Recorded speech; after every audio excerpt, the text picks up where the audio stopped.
Jadi hari ini itu kita emang mau bicarain tentang strategi untuk mengurangi atau mengatasi permasalahan-permasalahan yang terjadi di kehidupan kita. Salah satunya itu ya kayak stres atau perasaan emosional dan lain sebagainya. Nah, nanti di strategi pertama ini saya akan ngasih nih cara-caranya itu bisa dengan self talk itu apa ya, dan journaling. Journaling gitu. Terus nanti di strategi kedua itu besok itu tentang mengekspresikan bagaimana perasaan kamu melalui aktivitas-aktivitas kreatif. Lalu kemudian di strategi berikutnya nanti itu kita lihat nih perspektif secara spiritualnya gimana ya gitu. Ada nggak sih sebenarnya strategi coping ini secara spiritual khususnya melalui perspektif Islam? Nah, sebelum kita lebih lanjut nih ke self-talk and journaling ini, kita lihat dulu nih landasannya atau konsep dasarnya sendiri. Ini kan untuk mengurangi stres ya. Nah, kita pengen tahu stres itu sebenarnya apa ya? Kan orang banyak banget nih bilang stres begini, stres kerja, atau stres kuliah, stres karena pacaran, dan lain sebagainya nih. Nah, coba kita lihat nih pengertian stresnya sendiri. Stres itu terjadi ketika seseorang mengalami tuntutan yang melampaui sumber daya yang dimilikinya untuk melakukan penyesuaian diri. Nah, jadi maksudnya di stres itu terjadi ketika orang melampaui kapasitas yang dia miliki untuk menyesuaikan diri. Nah, artinya itu ada kesenjangan nih atau ketidakseimbangan antara tuntutan yang dia inginkan dengan kemampuan yang dia miliki. Kayak gitu. Terus juga stres itu ada nih cara-cara untuk mengatasinya. Apa aja ya gitu. Gimana sih strategi-strategi yang bisa kita lakukan untuk mengatasi stres atau menghadapi permasalahan itu? Nah, strategi-strategi yang kita lakukan itu dinamakan coping strategi. Kalau istilah keren psikologinya coping strategi gitu. Kalau istilah bahasa Indonesianya apa ya? Ya, cara untuk ngatasin stres gitu. Atau apa sih yang bisa kamu lakuin kalau kamu stres gitu. Nah, ini tuh ya, coping strategi itu merupakan tindakan yang diambil individu untuk mengatasi situasi dan tuntutan yang dirasa menekan, menantang, membebani, dan melebihi ya kayak tadi kapasitas yang dia miliki. Terus sebenarnya gimana ya sebenarnya cara untuk mengatasi stres itu sendiri? Ternyata ada dua nih teman-teman. Yang pertama itu caranya tuh fokus pada masalah, yang kedua fokus pada emosi. Lah, apa bedanya ya? Yang satu ada orang yang mengatasi stresnya dengan fokus pada masalah, yang satu ada yang mengatasi dengan fokus pada emosi. Nih, kita coba lihat nih. Nah, kalau yang strategi coping yang fokus pada masalah. Kalau fokus pada masalah, ngapain aja ya? Itu teh. Nah, coba kita lihat ada bagian-bagiannya. Yang pertama, ada namanya planful problem solving. Dari kalimatnya aja udah planful gitu. Jadi orang yang melakukan strategi coping dengan ini tuh ya dia pendekatannya itu dengan melakukan planning-planning. Dia melakukan rencana-rencana bagaimana cara untuk menyelesaikan masalah yang dia hadapi gitu. Terus kalau orang yang painful ini biasanya dia analisa dulu nih, gimana ya misalnya dia mengalami keadaan A nih, apa yang buat aku mengalami keadaan A ini, lalu gimana selanjutnya solusinya apa, rencana-rencana apa yang bisa dibuat agar aku tidak mengalami tekanan yang sama, kayak gitu tuh kalau orang yang punya painful problem solving. Lalu kemudian ada juga nih orang yang punya konfrontatif coping. Nah, kalau ini orangnya lebih frontal nih. Jadi kalau misalnya dia lagi ada masalah, dia pasti akan bereaksinya itu kayak langsung dan dia berani untuk mengambil resiko gitu. Jadi contohnya itu, kayak misalnya bisa jadi dia mengambil resikonya dengan melakukan hal-hal yang bertentangan dengan aturan yang berlaku. Kayak misalnya kalau dia tertekan dengan apa ya, misalnya ini kalau masa perkuliahan nih, pasti mungkin biaya kuliah naik ya atau UKT-nya naik gitu. Nah, kalau orang-orang yang frontal, oh ya udah kalau misalnya naik, aku akan ke mana nih? Oh, aku akan ke dekan gitu. Aku akan pergi ke orang-orang petinggi-petinggi universitas untuk membicarakan hal ini. Jadi dia berusaha untuk mengatasi strateginya dengan cara yang frontal. Tapi tentu aja ini ada resikonya kayak gitu. Lalu ada juga nih yang seeking social support. Nah, yang ini gimana ya?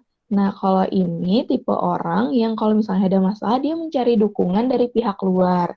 Jadi pihak luar tuh bisa jadi orang lain, bisa jadi teman atau keluarga, atau misalnya pihak profesional, bisa juga kayak informasi. Jadi misalnya dia lagi stres, dia nyari informasi-informasi mengenai stresnya dia itu kenapa gitu. Nah, itu kan dari pihak luar juga ya, kayak gitu. Lalu kita lihat nih, oh ini ada lagi nih strategi coping yang berfokus pada emosi. Nah, mungkin ini sangat berkaitan ya dengan strategi-strategi yang akan kita bahas untuk 3 hari ke depan. Walaupun tidak menutup kemungkinan, itu bisa juga melibatkan strategi yang fokus pada problem sebelumnya juga. Yang pertama, apa ya? Yang pertama, positive reappraisal. Jadi, memberikan penilaian positif. Nah, ini tipe orang yang kalau misalnya ngadepin masalah atau tekanan, dia mencoba untuk memaknai nih kejadian yang dia alami secara positif. Tujuannya apa? Untuk mengembangkan diri dia. Jadi kayak lebih ngelihatnya secara spiritual atau secara religius gitu. Jadi tipe orang yang akan kayak gimana ya, kayak selalu berpikiran positif dan mengambil hikmah di balik apa yang terjadi dalam kehidupannya. Dan kecenderungan orang ini lebih ke dalam diri dia gitu. Jadi dia nggak akan menyalahkan orang-orang di luar dari diri dia, dan dia berusaha untuk bersyukur dengan apa yang terjadi pada hidupnya. Kayak gitu tuh kalau yang positive reappraisal. Nah, terus ada lagi nih, ada namanya accepting responsibility. Nah, kalau orang tipe ini, dia akan menekankan pada tanggung jawab. Jadi kalau misalnya dia menghadapi masalah tuh, dia pasti akan menumbuhkan kesadaran akan peran diri dia. Oh oke, ini masalah berarti karena diri saya nih. Jadi kayak misalnya, oke, saya mengalami masalah dan itu emang udah resikonya dan saya akan bertanggung jawab atas hal itu, kayak gitu. Jadi dia berusaha untuk mendudukkan segala sesuatu sebagaimana mestinya. Nah, lalu ada lagi nih, kalau misalnya yang fokus pada emosi itu self-controlling. Jadi dia lebih ke arah pengendalian diri. Jadi dia berusaha untuk meregulasi nih, mengelola nih perasaan maupun tindakannya. Jadinya kalau orang dengan tipe kayak gini, dia akan mikir dulu nih sebelum berbuat sesuatu dan menghindari melakukan sesuatu secara terburu-buru. Jadi pasti dia akan lihat dulu, ngamatin dulu nih. Oh kalau kayak gini gimana, kalau gini gimana gitu. Karena dia mau tidak ada perasaan-perasaan yang nantinya akan menekan secara emosional kepada diri dia gitu. Jadi dia cukup hati-hati nih kalau orang yang tipenya copingnya kayak gini. Nah, lalu ada lagi nih, kalau yang fokus pada emosi tuh distancing, jadi dia kayak menjaga jarak nih, agar dia tidak merasakan atau agar emosinya bisa kembali lagi seperti yang diharapkan gitu, kembali lagi baik-baik aja, dia berusaha untuk menjaga jarak dengan permasalahan yang ada. Jadi kayak tipe orang yang kayak misalnya kurang peduli terhadap persoalan yang sedang dihadapi, bahkan mencoba untuk seolah-olah tidak pernah terjadi apa-apa. Jadi sebenarnya dia tahu nih ada masalah, tapi dia coba jaga jarak. Oh ya udah, nggak terlalu dipikirkan sama dia, seolah-olah itu tuh nggak ada masalah apa-apa. Jadi dia bertindak seolah-olah baik-baik aja gitu. Padahal tentu aja masalahnya masih ada gitu. Nah, lalu ada lagi nih yang menghindarkan diri. Jadi dia yang menghindar dari masalah yang dihadapi gitu. Jadi kayak misalnya ini lebih ke arah menghindarnya tuh ke hal apa gitu. Kalau misalnya ada masalah atau misalnya ada sesuatu hal yang menekan dia, biasanya nih orang lebih ke misalnya minum-minuman gitu, minum-minum gitu, mabuk-mabukan gitu. Terus juga kayak menggunakan obat-obatan atau misalnya dia menjadikan waktu tidurnya lebih lama daripada biasanya. Jadi kayak males-malesan gitu. Jadi kayak ada tekanan, ada masalah, membuat dia lebih banyak tidur dan tidak melakukan apapun untuk itu gitu. Nah, tapi ini salah satu strategi coping dia agar secara emosi dia bisa menyesuaikan diri gitu. Nah, teman-teman mungkin udah mulai kebayang nih, saya tipe yang gimana ya? Bisa jadi teman-teman kuat di satu tipe, bisa jadi teman-teman ada di beberapa tipe gitu, sesuai dengan situasi yang teman-teman hadapi. Nah, baru setelah itu, setelah kita kenal nih secara konsepnya kita harus paham dulu ya tentang stres dan tentang strategi coping. Barulah masuk ke tema kita, journaling. Jadi sebenarnya kenapa saya angkat tentang journaling ini, karena eh, kita selama ini pasti sering banget stres ya, sering banget tuh kayak tadi menghadapi tuntutan-tuntutan hal yang tidak sesuai dengan keinginan kita, pada akhirnya menekan diri kita, membuat kita emosi, pada akhirnya nggak tahu nih cara untuk mengekspresikannya gimana.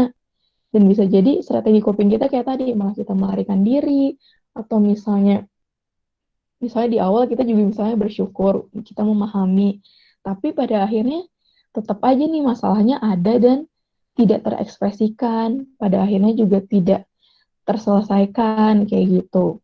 Nah, salah satu metode yang bisa dilakukan dalam psikologi, ini salah satu metode apa ya, terapeutik juga ya.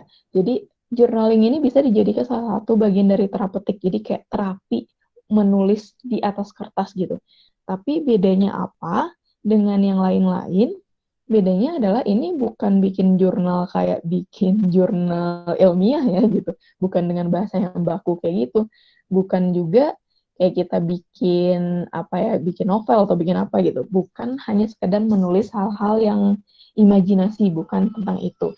Tapi tentang apa? Tentang mengekspresikan berbagai emosi, reaksi, pikiran, atau apapun yang kita rasakan, yang kita rasa sulit, yang kita rasa jengkel, yang kita rasa apa yang menekan, yang gak nyaman, ke dalam kata-kata tertulis gitu. Jadi ke dalam bentuk tulisan. Nah, ini bisa teman-teman tulis secara menggunakan paper and pencil, jadi bisa ditulis di kertas gitu. Misalnya ada buku tertentu nih untuk menulis ekspresi-ekspresi emosi kita itu, atau bisa juga teman-teman menggunakan blog gitu. Apalagi nih zaman sekarang nih ya. Kalau saya sendiri nih, saya lebih suka tuh menggunakan media sosial, misalnya blog dan lain sebagainya. Tapi itu khusus buat saya gitu. Nah, khusus untuk menampung apa aja reaksi-reaksi emosi yang saya rasakan gitu. Karena mungkin tipe saya lebih senang untuk mengetik daripada menulis di buku. Nah, tapi bisa juga teman-teman punya tipe yang lain, teman-teman punya tipe yang suka menulis. Itu juga bagus ya, jadi sekalian menulis, sekalian teman-teman juga bisa menggambar, atau melakukan ekspresi lain gitu, selain dengan tulisan. Jadi bisa jadi teman-teman bikin emotion di sana, di tulisan itu gitu. Nah, journaling ini juga membuat kita merefleksikan diri kita gitu. Jadi kayak refleksi pribadi untuk memahami lebih dalam tentang diri kita sendiri dengan perspektif yang berbeda tentang masalah-masalah yang dialami. Karena apa? Karena kenapa ini dibilang refleksi? Karena kita menuliskan kembali apa yang kita rasakan. Jadi biasanya kalau kita nggak nulisin, kita pasti cuma ngerasain gitu. Aduh, buset, kesel banget nih sama si A B gitu. Kesel banget karena gini gini gini gini. Tapi itu cuma numpuk di area emosi. Jadi itu cuma numpuk di pikiran kita, di perasaan kita tanpa kita ekspresikan gitu. Nah, dengan journaling ini kita bisa menuliskan kembali apa yang kita rasakan, tulisin aja terus-terusan gitu. Apa yang kita rasakan, nanti bisa kita baca ulang gitu ketika kita sudah dalam kondisi yang lebih baik. Nah, makanya itu dibilang refleksi gitu. Lalu, nah ini menurut penelitian ya teman-teman, menulis mengenai diri sendiri itu baik gitu untuk kesehatan emosional kita. Dan itu juga bisa meringankan sedikit beban psikologis yang berdampak kepada fisik. Jadi udah apa ya, udah omongan umum ya kalau misalnya ada beban di psikologis pasti nanti akan larinya ke fisik gitu. Gitu pun sebaliknya gitu. Kalau misalnya ada fisik nanti psikologisnya juga akan terganggu gitu biasanya gitu. Nah, jadi dengan kita mengurangi sedikit beban emosional kita, psikologis kita itu juga membuat fisik kita lebih sehat gitu, lebih bugar. Journaling juga ini sangat berguna teman-teman untuk menghadapi gejolak atau tekanan emosional. Jadi kayak tadi yang udah saya ceritain nih, kalau misalnya ada kejadian atau peristiwa yang traumatis, yang menjengkelkan, nah itu tuh bisa kita kita hadapi atau kita regulasi dengan kita menulis sesuatu gitu. Dengan mengekspresikan emosi kita itu baik bagi kesehatan, terutama untuk meningkatkan sistem kekebalan tubuh. Nah itu udah ada penelitiannya ya. Itu kekebalan tubuh kita akan meningkat seiring dengan keadaan atau situasi emosional kita gitu. Jadi kalau kita berada dalam emosi yang kurang baik juga, sistem kekebalan tubuh kita juga menurun gitu. Kayak yang misalnya situasi sekarang nih, kalau misalnya kita lagi cemas, misalnya kita lagi takut dengan keadaan pandemi dan lain sebagainya itu malah menurunkan sistem imun kita gitu. Pada akhirnya kita malah lebih cepat terserang penyakit gitu. Malah kayak misalnya nih, saya aja ya dulu waktu awal-awalan pandemi nih, kayak cukup sadar bahwa hal itu tuh mensugesti saya. Misalnya nih, kalau misalnya keluar ya, kan dulu tuh heboh banget tuh dengan pandemi dan lain sebagainya. Nah, ketika keluar, saya tiba-tiba akan batuk sendiri gitu, padahal lagi nggak batuk gitu. Kayak berasa gatal aja itu, tenggorokan gitu. Padahal enggak gitu, itu sugesti gitu. Sugesti karena ya banyak tekanan-tekanan psikologis yang diberikan kepada kita gitu. Padahal sebenarnya kita udah melakukan protokol kesehatan yang baik, tapi tetap aja psikologis itu bisa sangat berefek ke fisik kita gitu. Nah, lanjut. Nah, jadi gimana sih TEK sebenarnya journaling itu gimana gitu cara bikinnya, gimana, apa nulis nulis aja gitu, nulis terus-terusan atau gimana gitu. Nah, ini nih saya kasih gimana cara-caranya, strategi atau step-stepnya gimana. Yang pertama, subjeknya nih, kita harus menentukan dulu nih, fokus pada penyebab stres saat ini. Jadi, sebenarnya saat ini apa sih yang teman-teman rasa menekan atau yang teman-teman rasa jadi masalah teman-teman? Gitu. Coba teman-teman tuliskan apa yang misalnya permasalahan kuliah misalnya. Karena di sini banyak anak kuliah misalnya ya.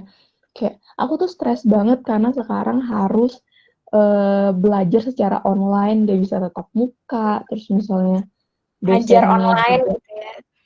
ya kayak teh ya teh ya harus ngajar online gitu, nggak bisa ketemu sama anak-anaknya, terus harus menyiapkan banyak materi, harus membagi waktu dan lain sebagainya gitu. Itu kan bikin kita tertekan ya secara psikologisnya, yang pada awalnya pada saat hari-hari biasa itu bisa diatur, misalnya hari Senin sampai Sabtu itu ngapain aja, jam berapa sampai jam berapanya bisa diatur gitu kan. Kelas berapa, kelas 1 sampai kelas berapanya bisa diatur. Nah, sekarang di waktu yang sama itu harus menyiapkan beberapa materi untuk berbagai kelas gitu. Terus juga harus diperiksa dan lain sebagainya. Nah, itu kan mungkin bagi teacher seperti Teh Elis itu bikin stres ya Teh ya gitu. Nah, itu bisa lumayan bikin menarik menarik nafas. inhale dan exhale tiap hari. Nah, itu bisa dituliskan tuh, fokus pada penyebab stresnya apa aja sih sebenarnya yang bikin aku stres tuh apa gitu. Nggak, walaupun sebenarnya teman-teman misalnya nih, ada yang udah tahu sebenarnya penyebab stres aku ini, ada yang misalnya belum tahu, aku pokoknya stres aja karena, nah, tulisin aja dulu gitu. Karena apa-apanya itu tulisin aja dulu gitu. Di sini kita bukan tentang menulis yang baku ya, bukan tentang menulis sesuatu yang ada pendahuluan, terus ada isi, ada penutup, bukan kayak gitu. Tapi ini mengekspresikan bagaimana keadaan emosi teman-teman saat menghadapi suatu permasalahan, kayak gitu.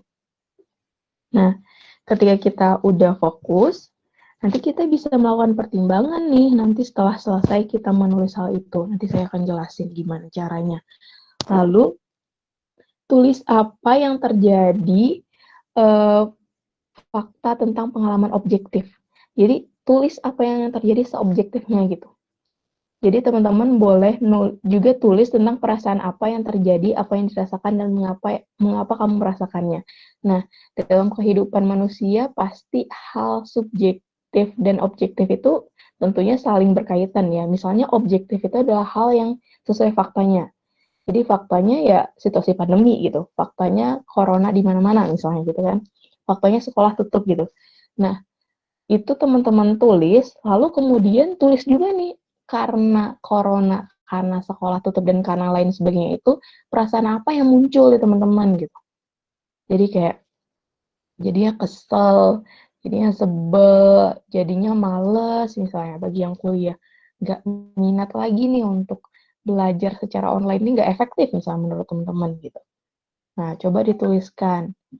Terus juga, kenapa ya itu jadi kayak apanya, apa yang terjadi nih, apa yang dirasakan karena kejadian itu, terus mengapa nih sebenarnya kita ngerasain itu gitu. Karena misalnya kita nggak suka aja gitu, atau karena kita nggak siap sebenarnya dengan apa ya situasi tidak menentu ini gitu. Tulis tuh alasan-alasannya. Atau misalnya bisa jadi nih kalau cewek nih sebel banget nih sama temen yang satu gitu misalnya. Karena dia cerewet, oh karena dia nyeramahin mulu, karena bla bla bla bla bla gitu. Ditulis, terus tanya lagi, mengapa ya kamu merasakan ini pada dia saat itu gitu. Oh bisa jadi, oh ini tanggalnya saya lagi menstruasi nih, bisa jadi karena PMS misalnya. Itu salah satu dasar gitu. Atau yang kedua, bisa jadi karena udah lama nggak ngobrol sama dia, terus tiba-tiba ngobrol dan dia nyeletuk hal yang bikin kamu sensi gitu. Nah, itu bisa ditulis tuh alasan-alasannya. Lalu dikembangkan sensi kenapa ya gitu. Pokoknya benar-benar kayak menelusuri diri sendiri gitu. Nah, ini kan kalau biasanya kita kan suka kepo nih tentang temen kita ya. Kamu kenapa kayak gini? Emang kenapa? Emang dia kenapa gitu gitu gitu. Terus gimana? Nah, sekarang coba nih lakukan hal yang sama, kepo tapi terhadap diri sendiri, terhadap perasaan yang kita rasakan gitu. Lalu nih kayak tadi saya bilang, tulis aja sebanyak-banyaknya, jangan menahan diri gitu. Tulis aja terus-menerus sekitar misalnya 15 menit gitu, tanpa sensor. Maksudnya itu tanpa mikir dulu jadi kayak tanpa ini kayaknya nggak baik, ini kayaknya gimana gitu, ini kayaknya saya aja yang salah dan lain sebagainya. Jangan ada dulu kalimat-kalimat yang menghalangi teman-teman untuk mencurahkan semua ekspresi atau emosi yang teman-teman rasakan gitu. Nah, terus jangan juga stres pada ejaan atau tata bahasa. Kalau misalnya teman-teman nyaman pakai bahasa Sunda, ya udah pakai aja bahasa Sunda. Kalau misalnya teman-teman nyaman pakai bahasa Inggris gitu, ya udah pakai bahasa Inggris atau bahasa Indonesia atau bahasa yang lain-lain gitu. Nah, senyaman teman-teman aja. Jadi kayak kayak ngomong kayak mau marah-marah juga, ya udah tulis aja dulu apa yang teman-teman marah-marahin itu gitu.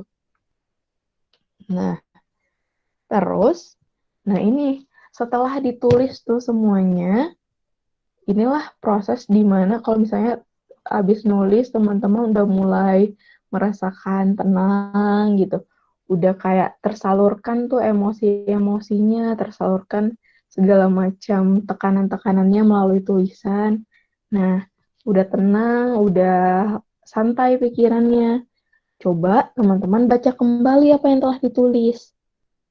Nih, kalau udah dibaca tuh, coba tanyakan tuh pada diri sendiri, apakah yang kita tulis ini tuh sebenarnya suatu pola pikiran yang negatif gitu. Apakah yang kita tulis itu sebenarnya hal-hal yang berbentuk negatif semuanya.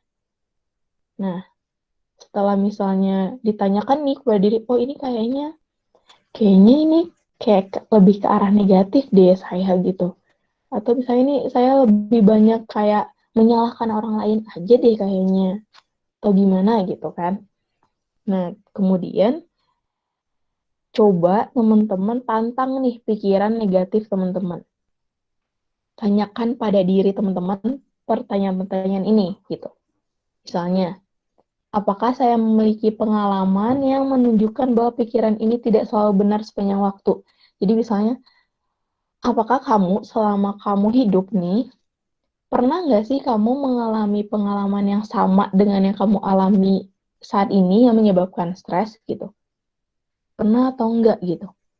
Nah, kalau misalnya pernah, coba lihat pengalaman di masa lalu itu apakah baik untuk diri kamu atau tidak gitu. Apakah pendapat atau pandangan kamu tentang hal yang di masa lalu itu benar atau sebenarnya malah itu membuat uh, membuat masalah lebih menjadi besar dan menjadi diri kamu lebih tidak nyaman gitu.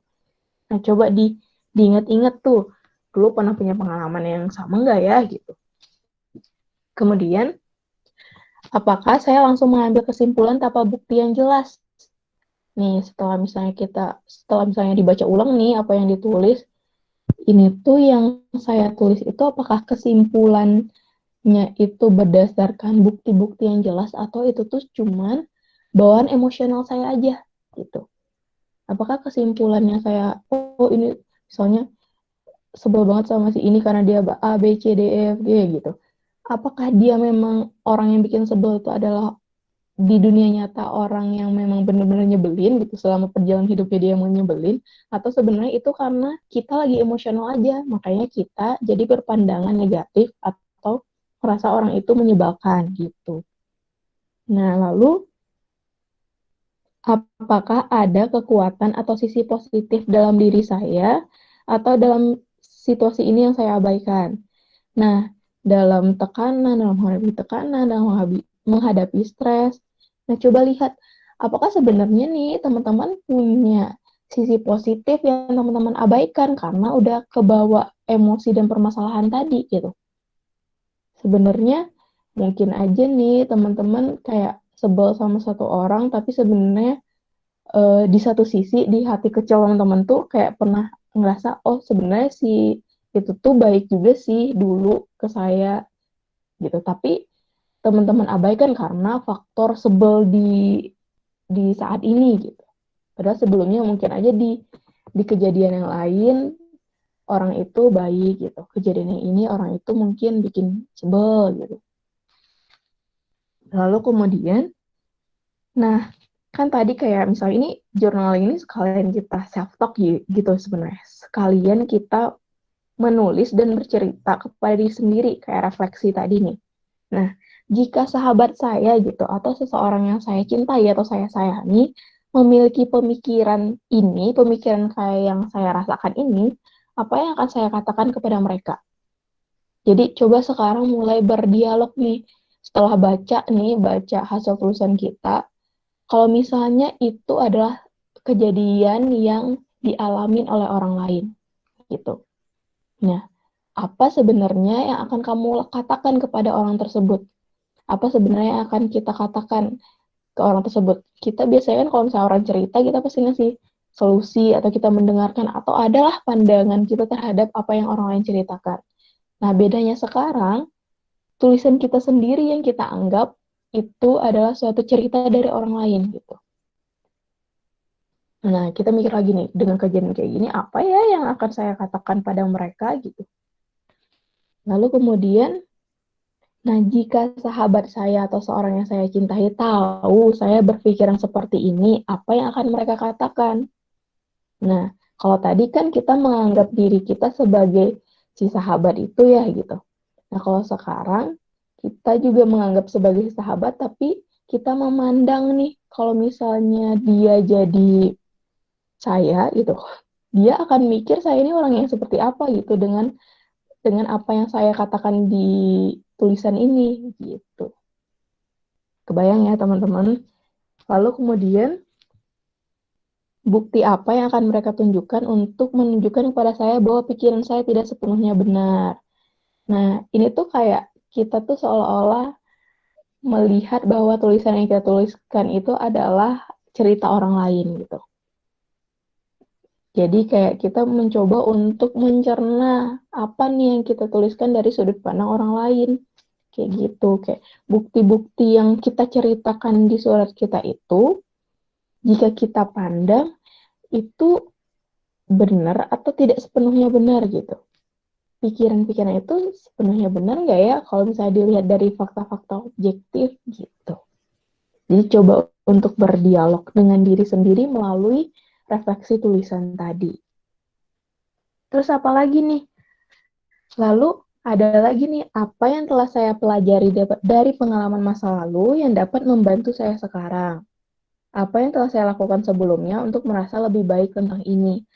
Jadi, kita lihat lagi nih perjalanan-perjalanan kita di masa lalu nih. Kalau misalnya kita pernah mengalami hal yang sama, nah pada masa itu kita melakukan apa ya untuk mengatasi masalahnya? Sama nggak konteks masalahnya dengan masalah yang sekarang? Apakah sebenarnya hal yang kita lakukan di masa lalu itu bisa dijadikan pelajaran untuk mengatasi masalah yang sekarang? Kayak gitu. Terus apa yang saya lakukan untuk merasa lebih baik lagi gitu. Sama kayak tadi juga tuh. Jadi kayak gimana ya di masa lalu tuh, di pengalaman yang masa lalu tuh biar saya apa ya bisa mengatasi stres itu, bisa mengatasi pengalaman dan mengatasi tekanan yang saya rasakan itu, apa yang saya lakukan? Apakah pada masa lalu itu saya menceritakan hal itu pada teman misalnya? Atau misalnya saya melakukan apa ya, refreshing atau misalnya saya jalan-jalan dan lain sebagainya gitu. Nah, apa tuh hal-hal yang kamu lakukan untuk mengatasi masalah stres kamu di masa lalu yang mungkin aja mirip dengan masa sekarang gitu. Nah, lalu dilihat lagi nih, apa ya, 2 tahun atau 2 bulan dari sekarang, akankah saya melihat situasi ini secara berbeda dari yang saya lakukan hari ini? Nah, ini udah mulai setelah menjawab pertanyaan-pertanyaan di atas atas tadi ya, jadi kayak ini emang berproses sih sebenarnya. Mulailah teman-teman bayangin nih, kalau misalnya nanti 2 tahun nih, saya di masa depan, gimana saya di masa depan memandang situasi yang saya hadapi saat ini, gitu. Apakah akan berbeda cara pandangnya atau tidak? Nah, di sini teman-teman diminta untuk berpikir ke masa depan gitu. Membayangkan diri teman-teman di masa depan. Akankah saya mengingatnya gitu? Jadi maksudnya, ingat nggak sih saya dengan masalah yang ada sekarang ini gitu? Lalu, apakah saya menyalahkan diri sendiri atau orang lain atas sesuatu yang saya atau mereka tidak dapat kendalikan sepenuhnya? Jadi setelah kita lihat nih tulisan-tulisan kita, permasalahan-permasalahan yang kita curahkan gitu. Nih, apakah sebenarnya kita itu menyalahkan diri kita sendiri atas masalah itu atau kita menyalahkan orang lain atas masalah itu gitu. Padahal sebenarnya kalau misalnya kita menyalahkan orang lain itu adalah pihak eksternal yang nggak ada, yang tidak ada di ruang lingkup kita gitu, yang tidak bisa kita kendalikan sepenuhnya gitu. Yang bisa kita kendalikan adalah diri kita, sementara orang luar itu tidak bisa kita kendalikan. Kayak gitu. Nah, kita gimana nih? Kita pandang nih, apakah peristiwa-peristiwa atau masalah yang kita hadapi jauh sebelumnya atau yang sekarang, kita lebih banyak condong kemana nih? Kita nyalahin orang lain atau kita nyalahin diri sendiri atau gimana? Gitu. Nah, udah nih, ini salah satu metode atau strategi yang bisa teman-teman lakukan untuk journaling gitu. Nah, kayak tadi juga journaling itu sangat berkaitan banget nih sama self-talk. Jadi kayak berbicara kepada diri sendiri sebenarnya itu kayak menyalurkan emosi dan ekspresi melalui tulisan dan teman-teman juga bisa sambil bicara kepada diri sendiri dengan menulis gitu. Bisa juga sambil menulis teman-teman ngomongin gitu, teman-teman katakan secara verbal pada diri teman-teman sendiri. Kayak gitu. Misalnya gini nih, healthy self-talk. Jadi, kadang kita tuh sering juga ya bicara sendiri, tapi bisa jadi itu positif, bisa jadi itu negatif gitu. Kadang kita membuat diri kita mungkin merasa bersalah gitu. Jadi kayak nyalahin diri sendiri, kayak misalnya, udahlah emang dasar emang apa tuh gitu. Jadi yang kayak gitu tuh. Kayak misalnya emang sayanya aja yang orangnya salah gitu, emang sayanya aja yang bodoh gitu. Nah, daripada kita berbicara seperti itu, nah coba teman-teman bayangin nih, ketika apakah teman-teman akan melakukan hal yang sama kepada orang lain gitu?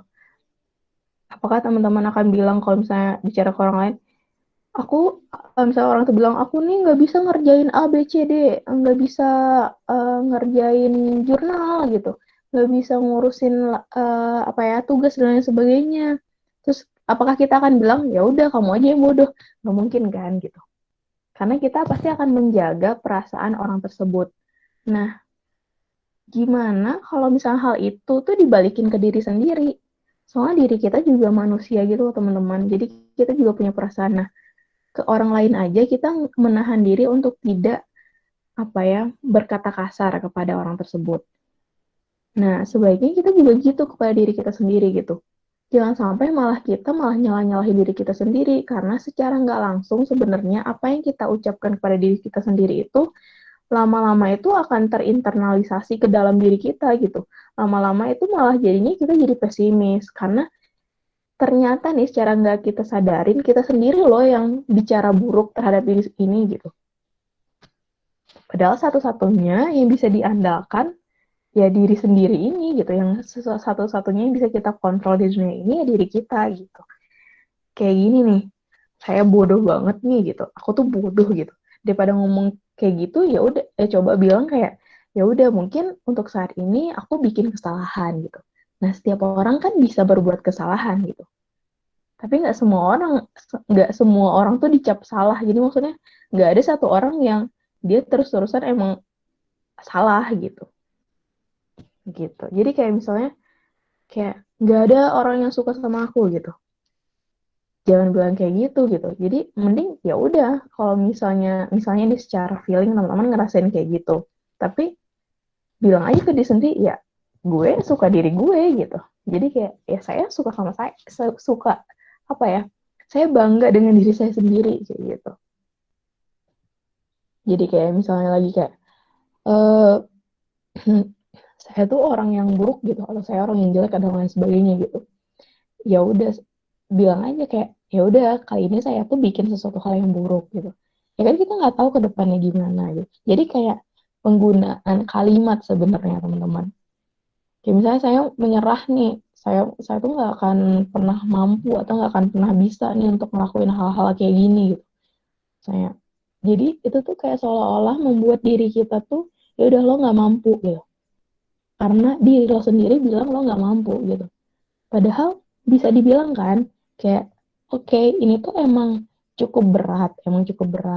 Tapi ya udah saya akan ngelakuin terus-menerus gitu. Saya akan berusaha sampai semampu saya. Itu kan lebih baik gitu daripada bilang ya udah saya nyerah lah, saya nggak akan mampu gitu.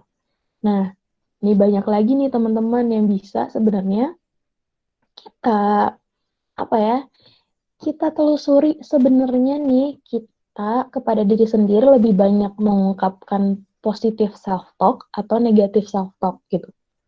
Karena kalau nggak kita sadarin, itu tuh bisa berakibat ke kesehatan mental kita, ke gimana kita sehari-hari di pergaulan kita kayak gitu.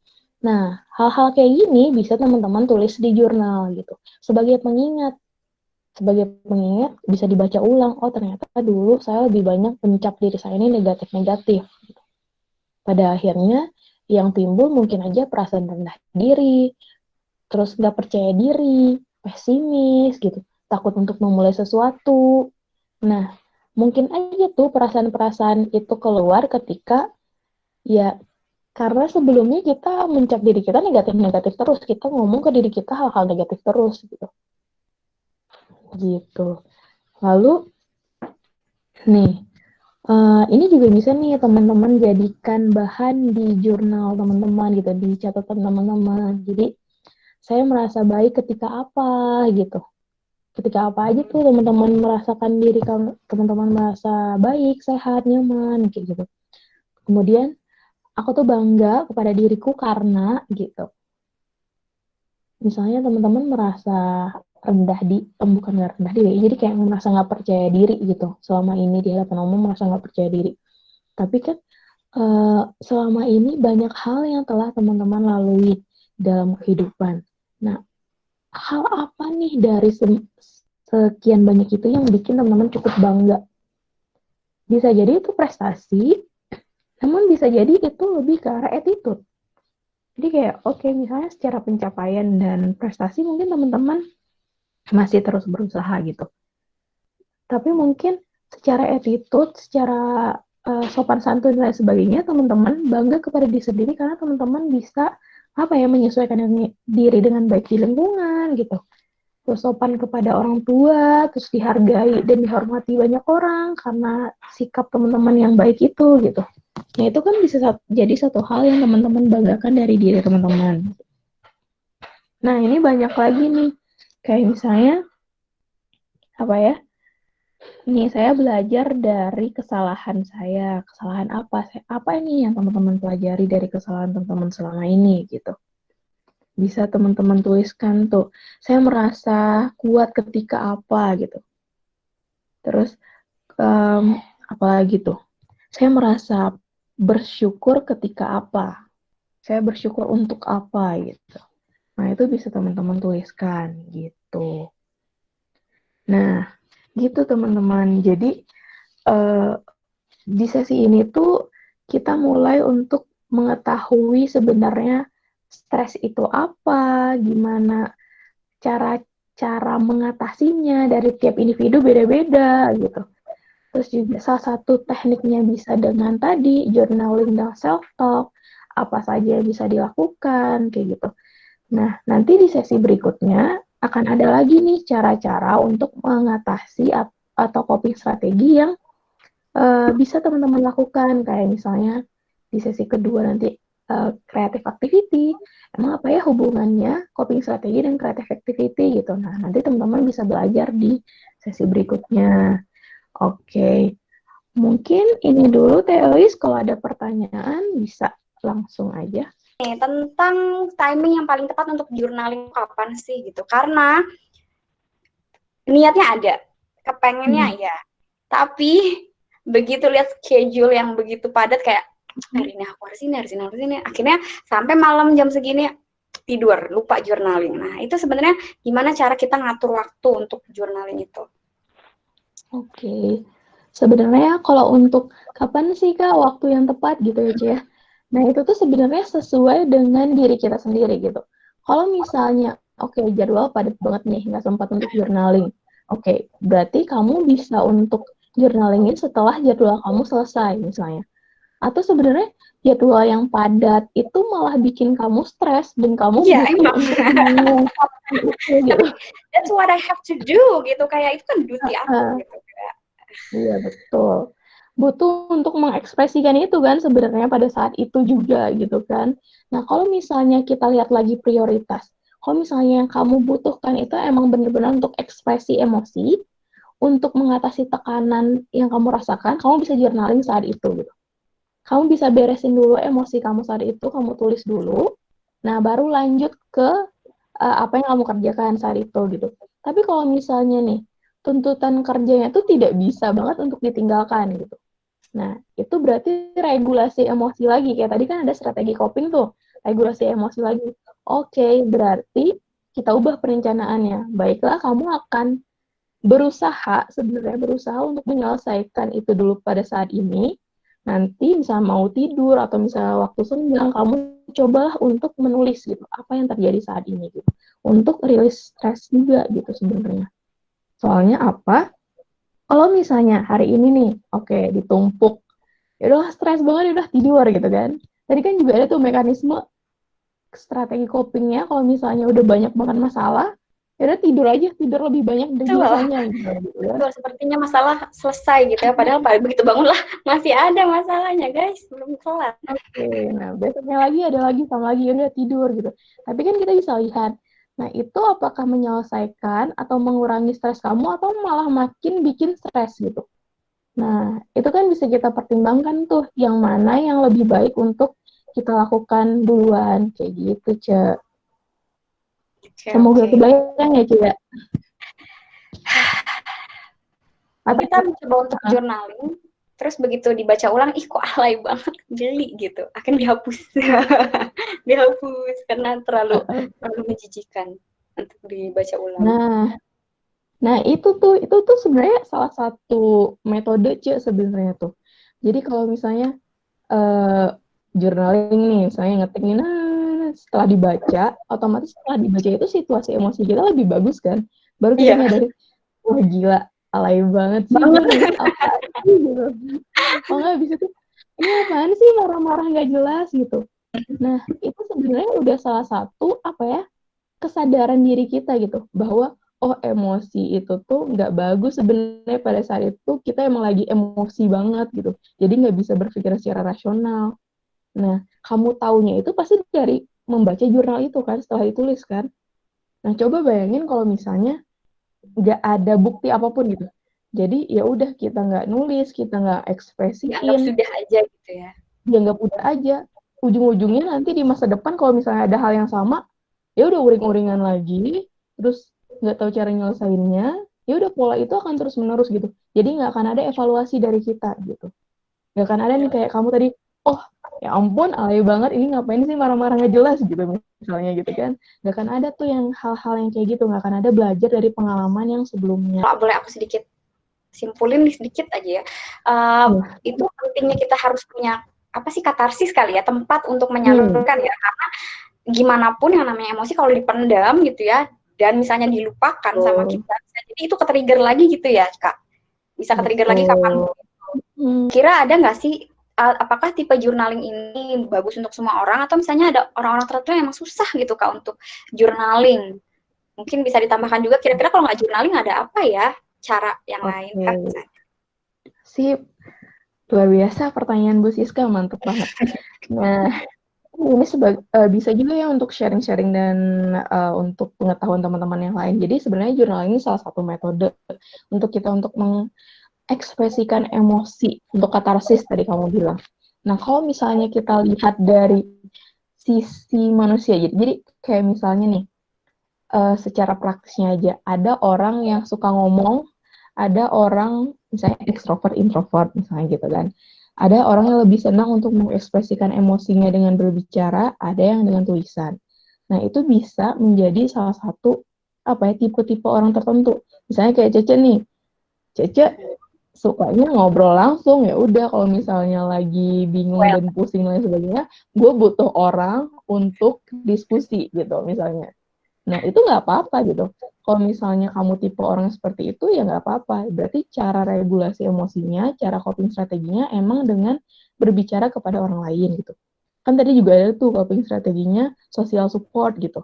Nah, nggak apa-apa, karena siapa tahu nih pandangan dari orang lain bisa jadi evaluasi diri bagi kamu gitu. Nah, terus juga ada juga nih orang yang aku tuh pengen ngomong teh sama orang lain, pengen curhat, tapi tuh tapi nggak ini apa namanya nggak bisa gitu. Jadi misalnya mau ngomong tuh malah terbata-bata atau misalnya mau ngomong pada akhirnya kayak malah mikirnya gimana ya nanti respon orang ini kepada aku gitu. Jadi malah mikirin kalau misalnya abis ngomong orang itu apa yang akan apa tanggapan orang terhadap apa yang aku ceritain gitu. Jadi betul-betul. malah banyak Ya, pikiran-pikiran overthinking negatif duluan gitu, ya. overthinking duluan, pada akhirnya tuh nggak jadi ngomong. Dan akhirnya malah yang overthinkingnya itu jadi malah nambah-nambahin masalah kan sebenarnya gitu. Nah, orang-orang tipe kayak gitu mungkin cocok untuk bicara ke dirinya sendiri. Bicara dengan diri sendiri itu ya melalui journaling ini gitu, karena bisa dievaluasi. Karena kalau misalnya kita ngomong ke orang lain, mungkin orang lain punya tanggapan gitu kan. Tapi kalau misalnya kita ngomong ke diri sendiri, yang bisa memberi tanggapan itu ya diri kita sendiri. Setelah apa ya? Setelah emosi kita selesai gitu. Setelah kita mencurahkan dulu semuanya ke tulisan, barulah nanti kita evaluasi kayak tadi tuh yang aku sebutin tuh tips-tipsnya, trik-triknya gimana gitu cara evaluasi. Kita bandingin lah gimana pengalaman kita sebelumnya dengan pengalaman kita saat ini dalam mengalami tekanan atau permasalahan itu. Gitu sih. Oke, cakep tuh ya. Jadi bisa ada ininya juga ya, genrenya ya. Kalau orang-orang yang ngomong Iya. mulu kayak saya nih, mungkin lebih suka langsung. Gitu. Nah ini ada lagi pertanyaan Tapi kedua nih Kak. ya, Self talk atau journaling ini perlu dua-duanya dilakukan atau bisa salah satu sih sebetulnya? Apa ini satu paket gitu? oke, sebenarnya bisa satu paket sebenarnya. Nah, self talk itu bisa menjadi bagian dari journaling kita. Untuk apa? Jadi untuk sebagai apa ya?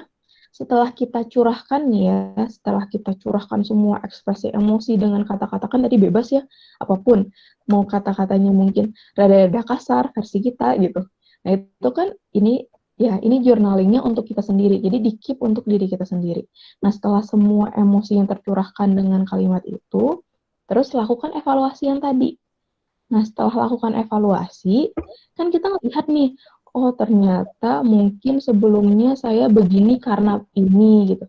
Atau kayaknya dulu mah saya lebih banyak menyalahkan orang lain daripada mencari penyelesaian masalahnya atau gimana gitu. Atau saya lebih banyak menyalahkan diri saya sendiri nih.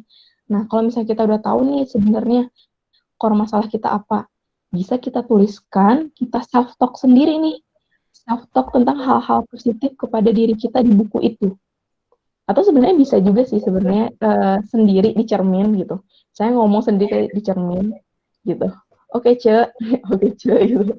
Sekarang kamu Cek. kamu pasti bisa gitu kan gitu. Gitu. Oke, Ce, nggak apa-apa gitu. Kamu melawan kesalahan kali ini, kalau misalnya ya setiap orang melawan kesalahan ya nggak apa-apa salah kali ini gitu. Kedepannya kita nggak tahu kan gitu. Yang penting kamu tidak menyerah gitu. Ya pokoknya ngomong-ngomong kayak gitu lah ke diri sendiri melalui cermin itu bisa gitu.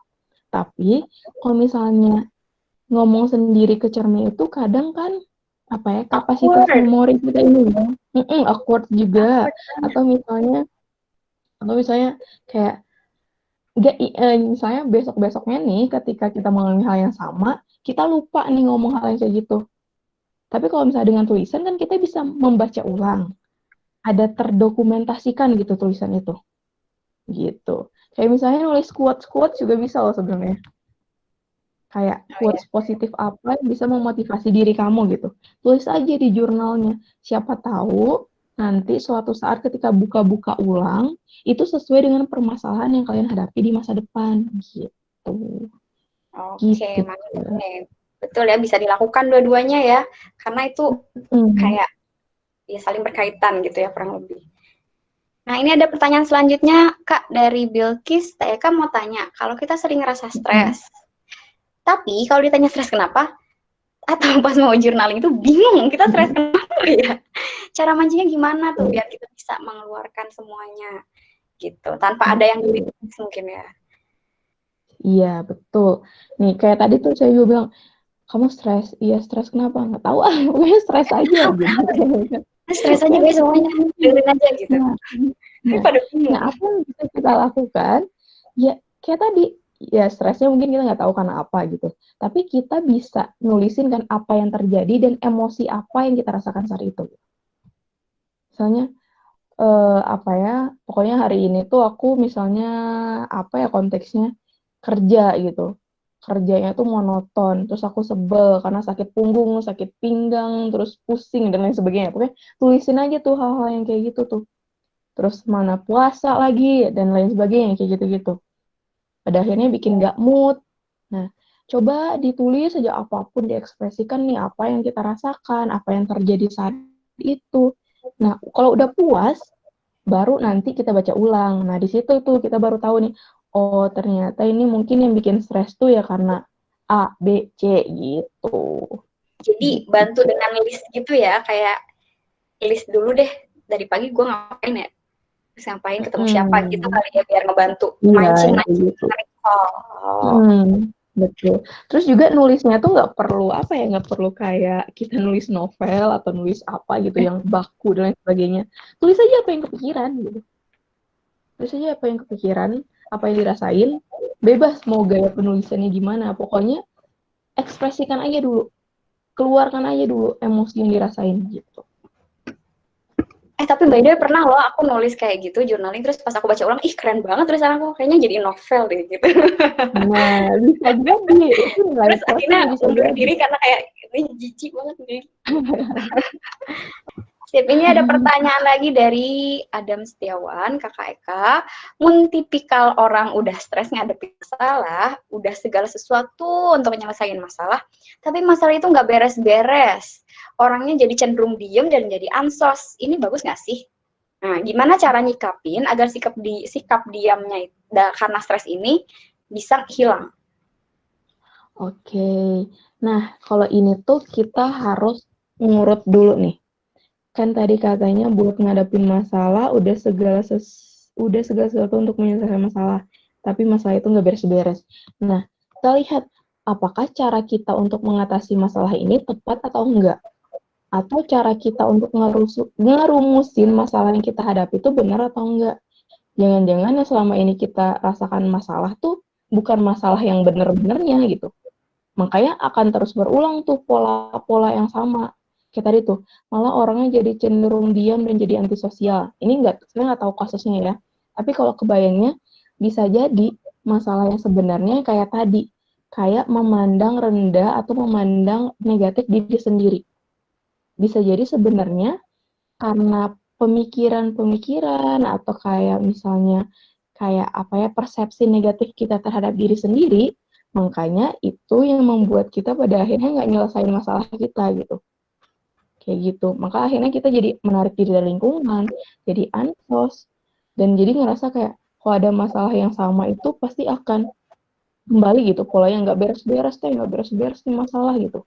Siapa tahu itu asalnya dari diri kita sendiri, cara kita menyikapi diri kita gitu. Siapa tahu itu gitu.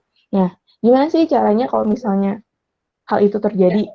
Tadi Udah ulang masuk ke lagi. stagnan kali ya, udah masuk fase stagnan yang diam gitu. Iya, coba ulang lagi tuh kayak tadi dari awal.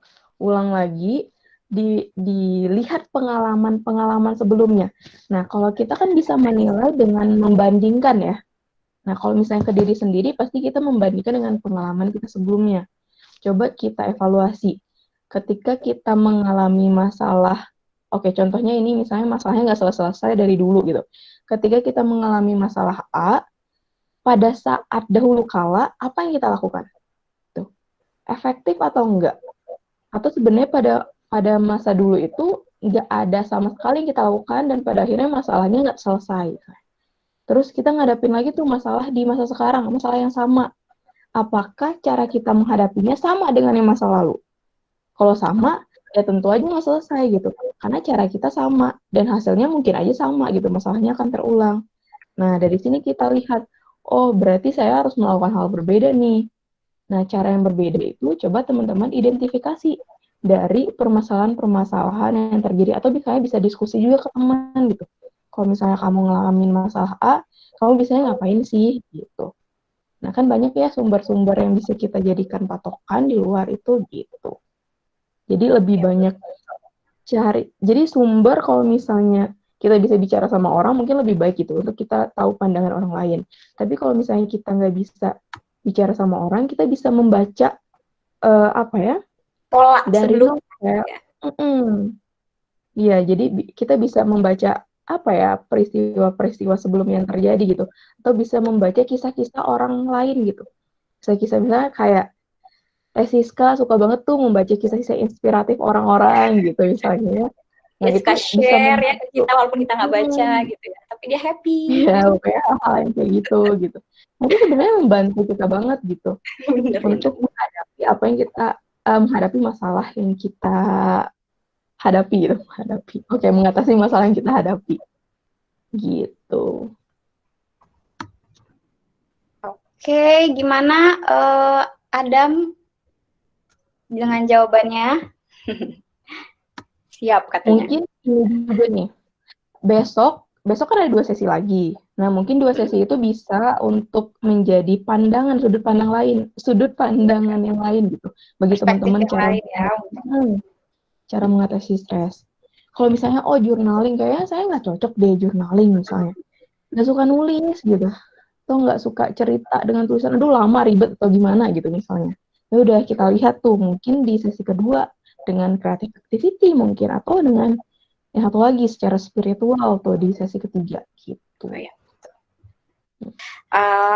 Kita cukupkan sedikit konklusi dari sharing session kita kali ini, bahwa ketika kita memiliki emosi terpendam atau kita merasa berada di bawah tekanan, jangan pernah membiarkan atau bahkan mencoba untuk menangkis atau melupakan gitu, tapi cobalah untuk mencari cara atau penyaluran agar emosi-emosi itu bisa tersalurkan dan tidak menjadi trigger di masa yang akan datang gitu ya.